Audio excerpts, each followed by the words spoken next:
The chill of a Chicago winter evening settled through the underground station like a silent warning. As the rush-hour crowd spilled from escalators in hurried clumps, no one seemed to look beyond their phones, their wallets, their determined march home. The city above glittered with power and promises, but down here, beneath the concrete, the raw air and the echoes of metal doors closing felt almost personal. Andrew Hargrove stepped off the commuter train with the precise, clipped movements of a man whose time was money. The Rolex on his wrist flashed under the harsh platform lights. His coat was tailored, his shoes polished, and the keys to a gleaming black Bentley rested easy in his pocket. Yet he carried a tension in his shoulders, something bone-deep and invisible, the armor of a man who had learned that money built high walls but could not protect him from his own loneliness. Somewhere in the back of his mind, he still heard the words of a partner who'd once called him the coldest man on LaSalle Street. Andrew didn't argue with labels anymore. A successful divorce, a string of lifeless relationships, and enough therapy invoices to wallpaper his penthouse had taught him, better to be cold than to be cracked open. He had just turned to exit the station when he felt the faintest tap against the wool of his sleeve. A small, soft hand. Fragile. He almost didn't look down. But something in the contact, a hesitation, a human note amid the mechanical chaos, caught his attention. She couldn't have been more than 8. Her hair was tangled in long dark strands, framing wide brown eyes that were impossibly large and impossibly tired. She held a battered teddy bear, its left ear missing, its stuffing peeking through tiny tears. Her coat was far too thin for December, patched together with crooked stitches. And her voice, when it came, was as fragile as frost. "Mr." He blinked. "Yes." She swallowed, clearly rehearsing, clutching the bear tighter. "Can you be my dad today? Just for today?" Around them, no one paused. Commuters brushed past, some throwing a glance that was more annoyance than curiosity, others ignoring the small girl altogether. Andrew took in the moment as if time had slowed, the child with no gloves, the raw wind, the indifference of 1,000 shoes scuffing by. It was a portrait of a city that did not stop for anyone. For reasons he could not name, something in him cracked. He crouched a little, enough to meet her gaze. "Just for today?" She nodded, stiff, like she expected to be laughed at. Like she'd heard 100 no's before daring to ask. He felt a weight in his chest. It had been a long time since he'd felt anything but the dull pulse of work. It was unsettling. And honest. "Okay," he heard himself say. "I can do that." She blinked, her mouth falling open slightly. Then, very carefully, a shy smile began to form. "Really?" "Really," he confirmed, though every warning in the back of his mind told him to walk away, to let the city handle its own tragedies. That this was not his business. That a man like him, with his crisp white shirt and his carefully guarded world, had no place trying to save anybody. But he couldn't. Not this time. He straightened up, offering his hand. "I'm Andrew. What's your name?"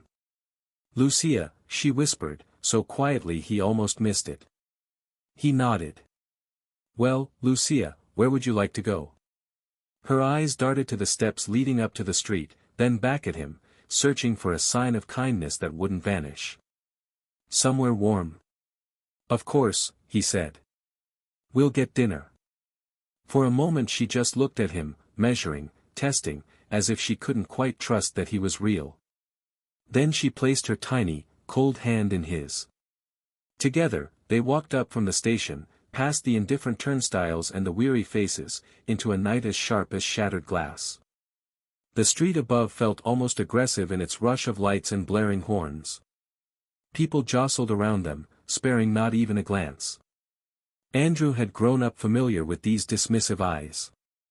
He had seen how his colleagues spoke of the poor, the lost, the wandering, as if their pain was a footnote to the real business of life. But he never thought he'd be carrying the shame of their dismissal himself. Lucia's steps were careful, almost apologetic, like she was afraid to occupy space. The sight hurt in a place he didn't know could still ache. Andrew guided her to the passenger side of his Bentley, helping her in with a steadiness that surprised him. From the driver's seat, he risked another look at her. There was a faint tremor in her hands, and her cheeks, rosy from the cold, were marked by grime that no child should have to wear. But she clutched her teddy like a soldier clutching a flag, refusing to let go. As he pulled out into traffic, he asked gently, "Do you like Italian food?" Lucia nodded, shy. "Spaghetti?" "Spaghetti it is," he agreed. He let the conversation rest, trying not to push her. Instead, he focused on the road. The Bentley's heated seats hummed to life, and he saw her exhale, the tension easing from her shoulders, even if just a bit. It made him wonder how many days she had spent cold, how many nights she'd listened to the city echo around her with no one to hear her tiny voice. As they drove, memories stirred. Andrew had been a child once too, even if it felt like another lifetime, and even then, he had known what it was to feel like an outsider. His family had money, but his mother's accent had made them a target. His father's name had opened doors, but behind those doors came whispers, suspicion, and measured smiles that always reminded him, "You are welcome here only because you are useful." Andrew understood, with a sudden clarity that stole his breath, what it meant to belong nowhere. When they reached the restaurant, Lucia hesitated at the doorway, staring at the polished glass and the warm glow inside. Her hand tightened on his sleeve. "They won't let me in," she said softly. Andrew looked down at her, gentler than he'd been with anyone in years. "If they don't let you in, they don't let me in either." "Okay." She searched his face, wide-eyed, then nodded. Together they stepped into the golden light. The host, young and sharp-suited, gave a startled look at Lucia's ragged clothes before schooling his expression. Andrew recognized that flicker of bias immediately, the subtle recoil, the split-second calculation. His jaw tightened. "Table for two," Andrew said calmly, but firmly, his tone carrying the weight of someone who would not tolerate questions. "Of course, sir," the host replied, bowing slightly, then guiding them in. They sat in a quiet corner, a soft lamp painting Lucia's face in gold. Her eyes darted over the polished cutlery, the cloth napkins, the gentle music from the speakers. All of it might as well have been a fairy tale to her. When the waiter came, Andrew ordered for both of them. Lucia looked embarrassed to even consider dessert, but Andrew insisted she try the chocolate cake. When it arrived, her eyes went wide, and for the first time, she laughed, a light, ringing laugh that broke straight through the glass fortress around his heart. They ate quietly, but comfortably. Between bites, Lucia began to talk, shyly at first, then in small bursts. How her mother used to make the best beans and rice. How she had gone to an orphanage after her mother died. How she had run away because she missed her mother too much, and no one there understood her. Andrew listened without interrupting, guilt crawling up his spine. How many men like him, with suits and stock portfolios, had passed this child on the street without a glance? How many of them congratulated themselves on a charity gala while stepping around kids like Lucia? He saw the world in her eyes, a world he'd never wanted to admit existed, because it was easier to stay comfortable. But now it was there, living and breathing across the table from him. She fished a small photo from her threadbare backpack, pushing it toward him. It was a faded picture of a young Latina woman with a warm smile and tired eyes, holding Lucia on her lap. The girl in the photo was maybe 4 years old, beaming with both cheeks dimpled. "My mama," Lucia said, voice catching. She was really brave. Andrew studied the photo, swallowing hard. "She looks like she loved you very much." Lucia nodded, hugging her teddy bear to her chest again. "She did." He wanted to ask more, but she seemed spent, as if letting the words out had cost her every ounce of bravery she had. He gave her a reassuring smile instead. As they stepped back out into the night, the city seemed quieter somehow, like the universe was holding its breath. Lucia looked up at him, eyes shining with a question she didn't dare speak. "Where do you stay?" Andrew asked gently. Lucia shrugged. Sometimes the train station. Sometimes a friend. The thought of leaving her alone again felt impossible. Andrew inhaled, steadying himself against the part of him that still tried to calculate risk. "You can stay with me tonight. You'll be safe." Lucia didn't answer right away, but the relief in her tiny shoulders told him everything. She slipped her small hand back into his, trusting him more than the world had ever trusted her. And somewhere in the distance, a siren wailed through the cold, reminding them both that the world was still dangerous, still unfair, still filled with people who would look at Lucia and see a burden, or worse, a problem. But he wouldn't be one of them. Not tonight. They climbed back into the Bentley. Lucia watched the city slide by through the window, wonder and exhaustion battling in her wide eyes. As Andrew drove, he felt the weight of every prejudice he'd ever witnessed settle around him. He thought of all the times he'd heard colleagues joke about "those kids," as if poverty were a moral failing. He thought of his own childhood, the subtle discrimination, the hush of voices around him, how even money couldn't fully buy belonging. He resented it, deeply. How easily society could write off a child like Lucia, label her before she'd even learned to dream. The truth of it burned like ice. He had never been poor, but he had been other, and he knew the cold edge of that word. Lucia was other too, in every set of judging eyes. Tonight, he would stand between her and that cruelty. Just for a day. Maybe longer. As the car slipped into the darkness toward the lakefront, Lucia sighed, leaning back against the warm leather seat, her eyes half closing. Andrew looked over, feeling an unfamiliar peace. Her tiny voice broke the silence, barely above a whisper. "Thank you, mister." He smiled, soft. "You can call me Andrew." She nodded, eyes closing. "Okay, Andrew." The car rolled on into the night, past glass towers and shuttered shops, carrying a little girl who had no place in the world, and a man who might, for once, find he had one in her company. Just for a day. What would you do if a child asked you to be their dad for one day? And what if, for the first time in your perfect, protected life, you said yes? This is where everything begins to unravel. The next morning dawned in a swirl of pale gray, the kind of Chicago winter sky that felt almost heavy enough to crush your chest. Andrew barely slept. The questions chased him through the night. Was he reckless? Was he kind? Did one good impulse erase a lifetime of neglect toward others like Lucia? His mind churned like gears grinding metal. He watched Lucia curled on the guest-room bed, tangled in warm blankets as if afraid they might disappear. Her teddy bear was clutched so tightly in her arms, the seams looked ready to split. Even asleep, there was something guarded about her, as if she expected to be shaken awake and told it had all been a mistake. He knew that look. He'd seen it in the mirror more than once, long before money gave him a shield. Andrew stepped into the kitchen, poured coffee, and tried to steady his thoughts. He had worked his entire life to build a fortress against disappointment, against pain, against rejection. Growing up as the son of an immigrant mother, he'd felt the sting of polite smiles and hidden prejudice at every turn, even in the most expensive neighborhoods. His father's friends liked to pretend they admired them, but he remembered the way their voices dipped when mentioning his mother's accent, the way they kept him just outside their circle, no matter how polished he became. It was a resentment he had buried deep, but never fully exorcised. Seeing Lucia face the same dismissal, from strangers, from staff, from the careless city, reopened wounds he had spent decades bandaging with money and status. When she woke, Lucia's first words were small and hesitant.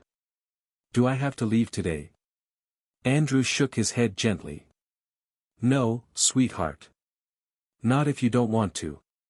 She smiled then, a tiny, cautious thing, and for a moment he felt something settle inside him, like the gears of a locked door finally clicking open. He took her shopping that morning. Nothing extravagant, just essentials, a warm jacket, gloves, a pair of sturdy boots. The department store clerk's expression shifted when Lucia stepped from behind Andrew, and that look, sharp, suspicious, assessing, scraped against every raw place in his heart. Lucia saw it too. Her shoulders dipped, eyes flicking down, the glow she'd carried for a moment snuffed out. Andrew felt a chill that had nothing to do with the weather. He had paid thousands to this store over the years, and they still looked at him as if he had stolen something the moment he stepped outside their script, bringing a brown-skinned child in second-hand clothes into their polished domain. He made a point of treating Lucia with calm respect, letting the clerk see her worth with every gentle word. He paid in crisp bills, let her hold the receipt, and told her plainly, "You deserve nice things." The hurt on Lucia's face was quiet but deep. She had learned not to expect kindness, and that was a lesson a child should never have to carry. Later, he took her to Millennium Park, where the ice rink gleamed like a silver mirror under the winter light. Lucia's face came alive in a way that made Andrew's chest ache, a wide, shy grin, sparkling eyes, the pure delight of a child discovering something new. She slipped and fell on the ice, then giggled so hard passers-by couldn't help but smile with her. Yet even there, judgment lurked. Some onlookers shot them glances, measuring, calculating. Andrew felt it with a fresh rage, the suspicion that a white man with a Latina child must have taken her, must have some angle. He read it on their faces, on their pinched lips, and in their quick averted eyes. They never had to say a word, their disapproval was a living thing. He recognized it. It was the same disbelief that had trailed him as a boy, half foreign, never fully one of them. It was the same unspoken rule that comfort belonged only to certain people, and everyone else was trespassing. He tried to shield Lucia from it, drawing her into easy conversation, asking about her mother's favorite songs, her best memories. She told him about the night her mama taught her how to braid hair, how they would hum lullabies in Spanish, their voices twining together like threads. Lucia's voice trembled as she described it, and a tear slid down her cheek before she could catch it. Andrew knelt beside her on the rink's edge. "You don't have to hide from me, Lucia," he told her softly. "Not your tears, not your memories." She looked at him, searching, wondering if he meant it. Then she nodded, wiping her face with the back of a mittened hand, and took a breath that seemed to steady her tiny heart. When evening came, Andrew guided Lucia to a modest youth shelter, thinking they might help her in a way he could not. But the front desk worker eyed Lucia with practiced indifference and eyed Andrew with thinly veiled distrust. He tried to explain, to say he was only trying to keep her safe, but the words died in the cold air between them. Security was called. A uniformed guard arrived, arms crossed, suspicion already thick on his face. Andrew's skin prickled, the echo of 1,000 childhood humiliations roaring through him. The same voices that once said go back where you came from now disguised themselves as policy, paperwork, and risk management. The same mindset that would deny a child safety because she came from nowhere, that would see Andrew as a threat because he dared to care. Lucia shrank behind him, shaking, clutching his coat like it was the only rope keeping her from being washed away. The guard asked harsh questions: where was her ID, why had he brought her, was she even his, and every syllable landed like a slap. He had no answer that would satisfy them. All he had was truth: this girl had asked for a father for a day, and he had tried to be one. The staff member's voice rose sharply: "Sir, you cannot just walk off the street with someone else's child and expect us to look the other way." Andrew's jaw locked. "I am not expecting you to look the other way. I'm expecting you to look at her. To see her." But they didn't. They saw paperwork, problems, liabilities. They saw a child of color, alone, already written off by 1,000 stereotypes. And they saw a man who, despite his polished coat and silver watch, was stepping out of place. Andrew realized in that moment that everything he tried to bury about his own experience was still alive, the way they would always see him as suspicious, the way they would measure him against their own prejudice. Money had bought him a different table, but it had never bought him a seat free of judgment. He looked down at Lucia, who was trembling like a leaf, and he made a choice. "Come on," he told her gently, ignoring the staff's protests. "You're with me." As they stepped back into the night air, cold and cutting, Lucia leaned against him, exhausted. The city lights looked almost cruel now, glittering without warmth. Andrew felt the burn of society's blind spots everywhere, in the whispered jokes, in the polite condescension, in the doors that only opened if you had the right accent, the right skin, the right story. Lucia had no right story. Neither had he, once upon a time. He would not let her go back to that. Not tonight. Maybe not ever. They walked through the dark, past office towers and honking taxis, a man and a girl who both knew what it meant to be treated as if they did not belong. And somewhere deep inside, Andrew promised himself, if the world refused to see Lucia's worth, then he would. No matter what. When a child asks you to be their father, how far would you go to protect them? And what if the world decided to turn against you for even trying? By the time the streetlights burned bright against the long night sky, Andrew could already feel the coming storm. It didn't show itself as thunder or lightning, but in the thin, suspicious gazes of people who thought they knew what was right. He guided Lucia into the lobby of Mercy House Youth Shelter, praying this would be a safe place, but the moment they stepped through the glass doors, doubt greeted them. The woman at the front desk wore a badge pinned to her sweater, its edges worn with time. She barely looked up before a line appeared between her brows. Lucia, holding tightly to Andrew's coat, felt that line like a slap. She had grown up reading the sharpness of people's eyes before they even spoke. Those eyes told her she didn't belong. Andrew tried to explain. Calm, steady. She's alone. She needs a place to sleep. But Lucia saw the way the woman's mouth tightened, the way her glance slid over Lucia's brown skin, her old clothes, then back to Andrew as if she was measuring him for a threat. That glance made Lucia's stomach twist. It was the same look she had seen too many times, in the soup lines, at the orphanage, on subway benches where the police shooed her away. That look meant trouble, and in their minds, she was the trouble. Andrew's voice was calm but carried a steel she'd never heard from him before. She asked me to help. That's all I'm doing. The staff member asked questions Lucia couldn't answer, about ID, about her parents, about why she was with this man at all. Each question felt like a needle, sharp and painful, jabbing at her tiny hope that someone might see her as a child before they saw her as a statistic. Her heart pounded. They had always seen her as something to manage, to clean up, to move along. Never just a child. When security was called, Lucia shrank behind Andrew's leg, her teddy bear clutched so hard she could barely breathe. The uniformed guard, thick arms crossed, wore the same bored suspicion she'd seen in dozens of officers before. No one was listening to what Andrew was saying. They were looking at Lucia like she was a problem he'd dragged in off the street. Lucia felt tears start to prick her eyes, because she knew how this ended. They would separate her, push her into a new place, give her a new file, a new label, but never give her a chance. Andrew refused to back down. His voice was steady, and his hand never let go of hers. You don't get to decide she doesn't matter, he told them firmly. She asked for my help, and I will not abandon her. Lucia's heart ached so badly she could hardly stand it. Someone was actually standing up for her. It felt so foreign it almost hurt worse than being ignored. She wanted to believe him, needed to believe him, that he wouldn't leave. They were told to leave. Andrew refused. That was when the police arrived.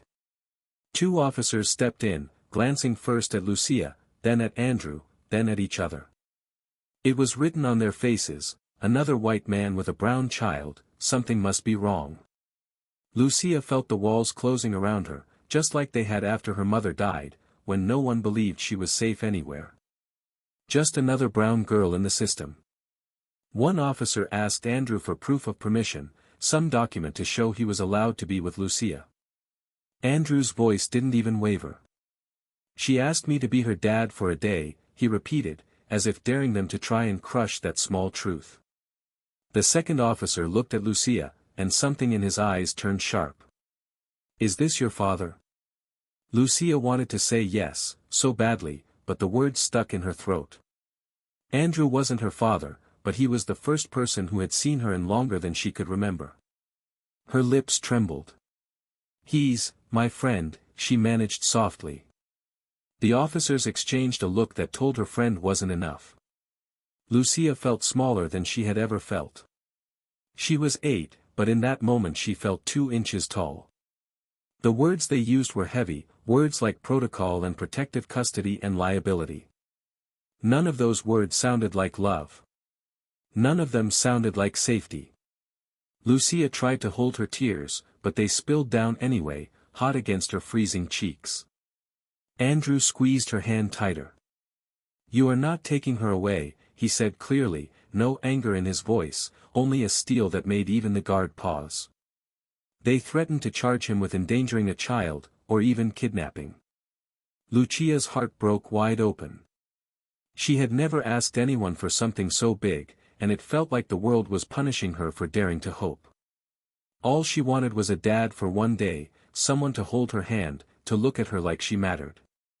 And now the police wanted to erase that, to remind her where she belonged, nowhere. Andrew saw it in her eyes. "Lucia, I am not leaving you," he promised quietly, as if speaking just to her. She nodded, even though every voice in her head told her not to believe, because no one had ever stayed before. A social worker finally arrived, a kind-eyed woman named Ruth. She stepped between the police and Andrew, soft but powerful, and knelt in front of Lucia. "Honey," she said gently, "tell me what you want."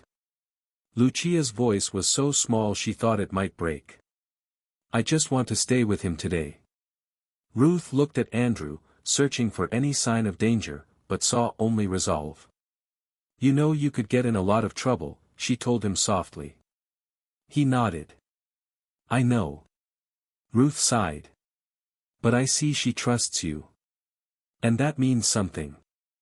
Lucia's shoulders shook with relief. Someone was listening. Finally. Someone was seeing her as more than a problem. Andrew and Ruth spoke in calm, measured voices, making arrangements.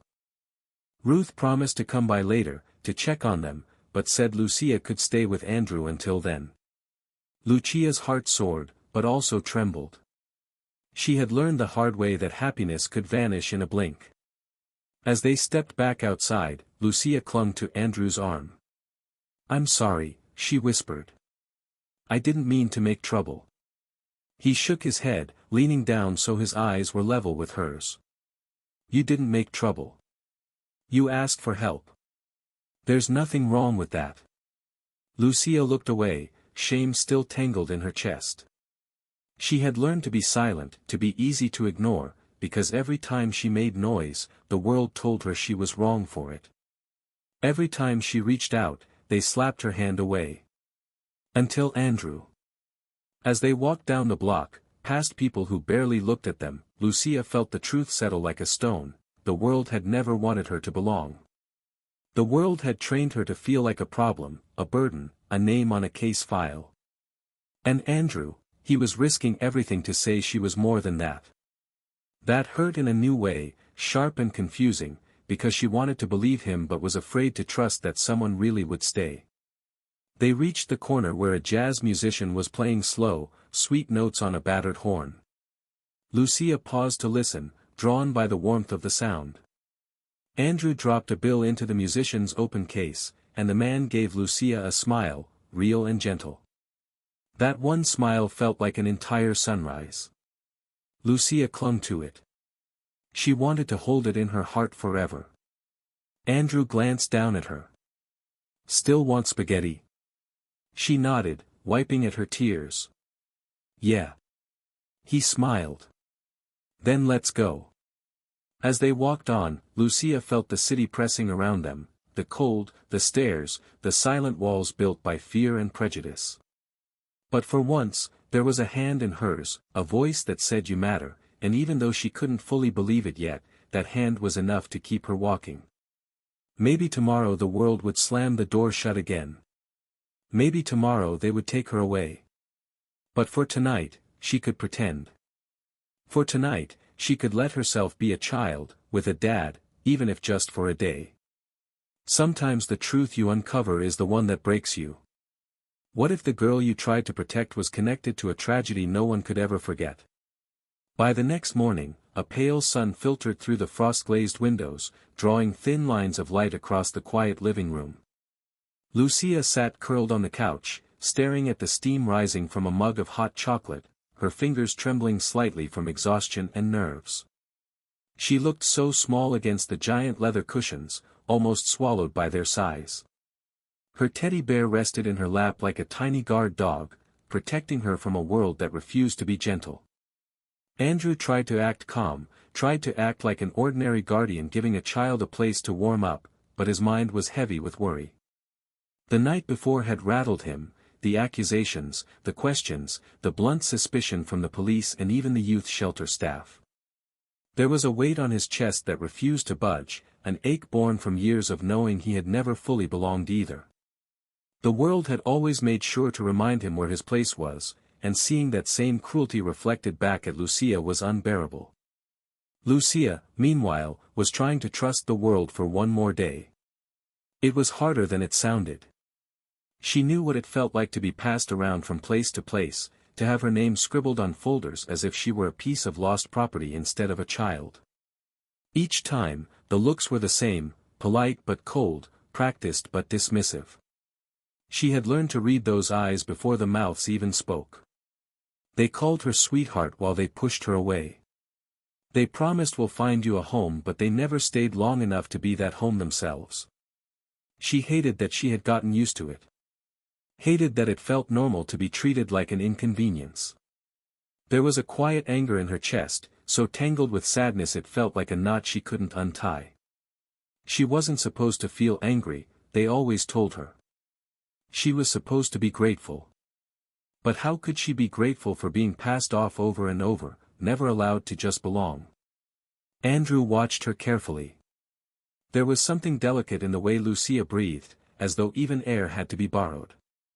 He saw in her a familiar loneliness, one he had carried himself as a child, always the outsider, the one with the wrong name, the wrong accent, the wrong background to ever fully fit in. His money had bought him comfort but never truly acceptance. Lucia had no money, and no armor. The world was much more brutal to her. They sat quietly, sharing an uneasy peace, until there was a knock at the door. Andrew opened it to find Ruth, the social worker from the night before, her expression as kind and steady as ever. She stepped in with an apologetic smile. "Mr. Hargrove, I'm sorry to drop in without warning. I was hoping to follow up." Andrew nodded. "Of course." Lucia's hands tightened on her teddy bear, bracing for more questions, more judgment, more polite rejection. But Ruth crouched down in front of her, gentle. "Lucia, do you remember your mother's name?" Lucia blinked, surprised. "Isabel," she whispered. "Isabel Marquez." Ruth nodded slowly, then looked back at Andrew. "Last night, I started running her name through old records. There was something familiar about it. I spoke to some people, and they confirmed it this morning." Andrew felt a chill pass through the room. "Confirmed what?" Ruth sighed, placing a folded paper on the table. "Lucia's mother, she was Isabel Marquez, the woman who died in that textile factory fire 3 years ago." Andrew's mind snapped to attention. He remembered the news, a fire that had trapped workers in an unsafe building, their exits blocked, their pay stolen. One woman, it was said, had helped lead others out before she died. A quiet hero who never made headlines beyond a single line in the paper. He looked at Lucia, stunned. Lucia's eyes filled with tears. She didn't want to cry, but the memories stabbed her like glass. "Mama was brave," she whispered. "They said she saved people. But they didn't save her." Ruth nodded gently. "She was a hero, Lucia. Don't ever doubt that." Lucia shook her head, fighting the unfairness. "Then why did nobody want me after? Why did nobody tell me?" Ruth's voice was soft. "Sometimes the system loses children like you, honey. Sometimes the files get buried. It shouldn't happen, but it does. Andrew felt his jaw clench. It shouldn't happen, but it does. That was what the world always said to people who didn't have the right pedigree. It was a polite way to say they didn't matter enough. Rage flashed through him, bright and cold. Lucia looked down, tears dotting her hands. If Mama was so good, how come I'm nobody now? Andrew couldn't stand it. He knelt in front of her, taking her small hand in his. Lucia, you are not nobody. You are everything. Your mother would want you to know that. She stared at him, as if trying to decide if he was lying, because too many people had lied before. But Andrew's eyes stayed steady, and after a moment, Lucia nodded, though her heart still ached. That ache was deep, rooted in years of being treated as unworthy. She felt it like a bruise under her ribs, every time someone looked away from her, every time she was shuffled along like lost luggage. Ruth sat down beside them. There is one more thing, she said. Lucia does have relatives on her mother's side. They live across town, but they were never told what happened. They thought Lucia was placed with another family. Lucia's heart stopped. They're alive? Yes, Ruth confirmed. They want to see you. A swirl of emotion hit Lucia so hard she felt dizzy. Hope, fear, confusion. All tangled together. Part of her burned with the memory of every time the world had let her down. Part of her wanted to run toward these relatives right away. Another part was terrified to believe they might really want her. Andrew spoke gently. Do you want to meet them? Lucia nodded, but her lip trembled. Will you come with me? Andrew smiled. Of course. The moment felt fragile, as if one wrong move could break it. Lucia's resentment, her fear of being discarded again, made it hard to trust even this good news. But Andrew's hand in hers was steady, a quiet promise that he would not let her face it alone. Ruth made arrangements to bring Lucia's relatives that afternoon. As the hours passed, Lucia's thoughts whirled. She thought of all the people who had told her be grateful, who had told her smile, be easy, don't make trouble. She thought of the way the world had dismissed her mother's heroism because of where she worked, the language she spoke, the color of her skin. That injustice had sunk into Lucia like a weight, one she could barely carry anymore. When the knock came again, Lucia's entire body went rigid. She clutched Andrew's hand so hard his knuckles turned pale. He gave her a reassuring squeeze. It's okay, he whispered. I'm right here. Two people stepped in, a middle-aged woman with deep brown eyes that matched Lucia's, and a man who held a worn baseball cap nervously in his hands. They looked at Lucia as though they had been searching for her their entire lives. The woman fell to her knees, tears pouring down her cheeks. Lucia. Lucia's eyes overflowed. Tia. The woman reached for her, pulling her close, and the hug was so strong Lucia thought her ribs might crack. But it was a good kind of pain, the kind that reminded her she was real, that she was loved.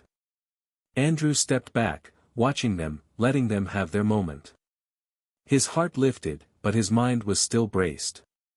The world was not gentle, and it had never been gentle to him or to Lucia. Seeing her find family did not erase what they had both learned about people who look away instead of helping. As Lucia sat between her aunt and uncle, telling them in small, broken sentences about her mother, she still carried a weariness in her chest. She had been failed so many times before. It would take more than a reunion to erase that wound. Before the story could end, Andrew stepped closer, speaking softly to the camera as if to the audience, "Stay with us. Because what happens next will prove that kindness can survive in a world built on indifference." Spring had started to break through Chicago's long freeze, and the streets began to glow with a softer sun. Lucia stepped onto the sidewalk outside her aunt's house, gripping Andrew's hand, her backpack finally filled with clothes that fit and books that were hers. It felt unreal. After so many nights of wondering where she would sleep, of waiting for another closed door, she could barely believe there was a place ready for her. A place that might last. But even as her aunt hugged her close, Lucia still felt the small burn of resentment in her chest. The world had taken her mother, had taken her home, and no one had stopped it. And after that, the world had barely tried to find her. It was only because of Andrew, a stranger she had dared to ask for a single day of kindness, that any of this had changed. The system had called her a problem. Society had turned its back. And that memory would never fully leave her. Andrew saw it on her face. He could read that tightness around her eyes, the way she tensed if anyone asked too many questions. It was the same wariness he carried in himself, even after years of money and polished suits. He knew what it was to be labeled, to be doubted, to have to prove yourself twice over just to be heard. Lucia and Andrew shared that wound, no matter how different they looked. Lucia's new home was warm, filled with pictures and voices and the smell of cooking rice and peppers. Her aunt and uncle tried so hard to make her feel wanted. But sometimes, at night, Lucia still flinched awake, waiting for someone to say she didn't belong. Sometimes she expected a social worker to come back and tell her it was a mistake, that she had to leave again. The trust took time. Trust was a muscle she hadn't used in so long it almost ached to stretch it. Andrew visited every weekend, keeping his promise. They would go to the library, to the ice rink, to small cafes where Lucia could pick anything she wanted. Each visit was a reminder that one person can matter. But it also reminded Lucia that too many people had walked past her before. Too many had chosen to look away. One afternoon, Lucia finally asked the question that burned at the back of her mind. "Why did you help me?" Andrew paused, holding his coffee, then met her eyes. "Because I saw you," he answered simply. "And I knew what it felt like when no one else did." Lucia swallowed, her throat tight. "Most people didn't see me." Andrew nodded. "That's their failure. Not yours." Lucia wanted to believe it. Deep down, she was still learning how. All those times she had been ignored, shuffled along, treated like a burden, had built a shell around her heart.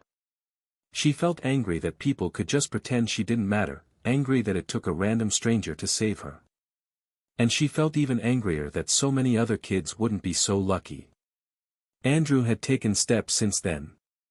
He set up a fund in Lucia's mother's name, to help kids who fell through the cracks, kids who no one bothered to search for. Lucia went with him to the launch party, clutching his hand, hearing the applause as he spoke about second chances. But the applause felt thin to her, like paper. Where had these people been when she was alone? Where were they when her mother was fighting for her life? She didn't say it out loud, but it lived inside her like a bruise. A part of her was proud, happy even, but another part carried that resentment. No one had stepped up until she was standing in front of them, a story they could cheer for. Before that, she was invisible. The first time she visited her mother's grave, Lucia held Andrew's hand so tightly he could barely move. The flowers they laid down looked small against the hard stone, but Lucia bent and whispered to the grave anyway, telling her mother everything, how she had been scared, how she had run away, how a stranger had become her hero. How she still felt like she didn't belong in this big, hard world. And then she whispered a promise. "I'll make people see me, Mama. I'll make them see." Andrew turned away to hide tears. He knew what she meant. They had both been treated like afterthoughts. And he hated that the world had made a child so small carry a burden so heavy. Over time, Lucia began to settle in with her aunt and uncle. She went to a new school, made cautious friends, learned how to share space and laughter again. It was hard, harder than anyone expected. Teachers sometimes made assumptions, thinking she wouldn't keep up, not knowing how bright she was. Kids sometimes stared when she spoke Spanish with her aunt. Lucia felt those stares like a brand, reminding her again and again, outsider. She resented that. She wanted to be normal, just another kid, not someone with a tragic story. She wanted to matter because she was Lucia, not because she had survived. Andrew helped her through those days. He told her stories of his own childhood, how he'd felt on the outside, how people had assumed things about him because of where his family came from. Lucia listened with quiet relief. It didn't fix everything, but it made her feel less alone. Months passed, and one morning, Lucia woke up and realized she hadn't had a nightmare in weeks. It stunned her. She sat up in bed, holding her teddy bear, and took a breath that felt free. For the first time since her mother died, she felt like she had a tomorrow to look forward to. She ran outside and saw Andrew pulling up at the curb, as reliable as ever. Without thinking, she dashed toward him, throwing her arms around his waist. "Hi, Dad," she shouted, laughing. Andrew froze, then hugged her back, fierce and proud. No one had called him Dad in so long. It broke him open in a way he hadn't thought possible. Lucia pulled back, smiling wide. "I'm okay now," she told him. "Really?" And he believed her. As they walked into her aunt's house, Lucia felt the warmth at her back, heard the laughter through the open door, and realized that belonging wasn't something given. It was something fought for, claimed. Even if you had to fight again tomorrow. If this story touched you, share it, tell someone, and subscribe for more. Because every child deserves to be seen, even just for a day.